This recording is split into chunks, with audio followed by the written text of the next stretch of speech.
Assalamu alaikum wa alaikum assalam. Hello, how are you? How are you? Hello. I'm Uncle Muhammad and I share with you topics, verses from the Quran pertaining to science or scientific miracles, if you will. Today we shall speak about whether the earth is flat or round. There's an argument usually between the flat earthers and probably the round earthers. As usual, we start with our introductory verse. We'll speak a little, afterwards we'll speak a little about who discovered that the earth is whatever, round or flat. Yeah, we'll keep the suspense for now. And then we'll rehearse a couple of verses from the Quran, which proves whatever of the two options.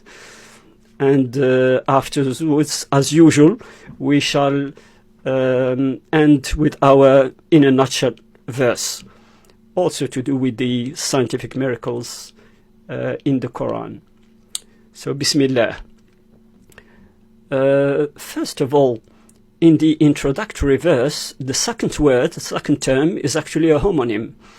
And as usual, I have to explain to you what a homonym is, or for those who watch for the first time. The term, which is the second word in the verse, the introductory verse, is ayah. Ayah is a verse. It's actually ayat in plural, and the singular form is ayah, and ayah is a homonym. So what is a homonym? A homonym is actually a little squirrel which has no tail. A squirrel, in case you don't know what a squirrel is, for those of you who are not English speaking, in el Castellano, una ardilla. Auf die Sprache von Goethe und Heine, Eichhörnchen. Dans la langue de Molière, un écureuil. It is the small animal called the squirrel. And the squirrel has no tail. So I do hope you will live to tell the tale about the squirrel with no tail. But question for you, how can you tell the tale if the squirrel has no tail?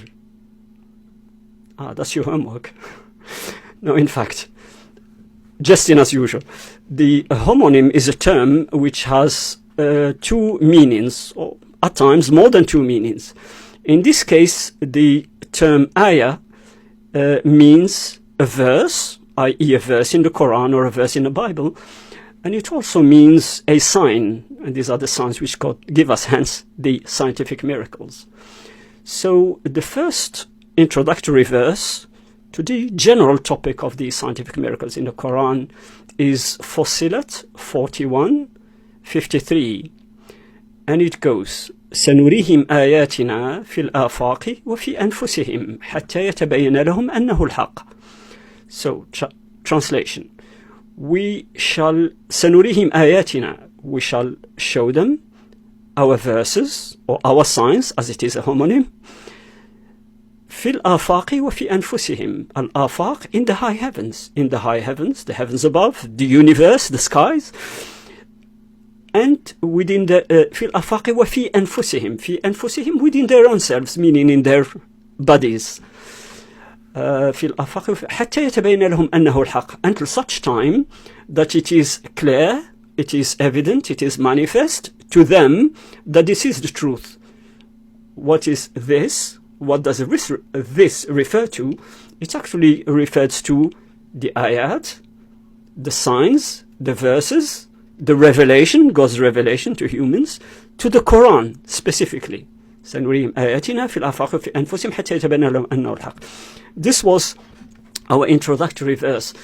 Now, is the earth flat or round, and who discovered it? We are given to understand that it is Christopher Columbus who discovered that the earth is round in 1492.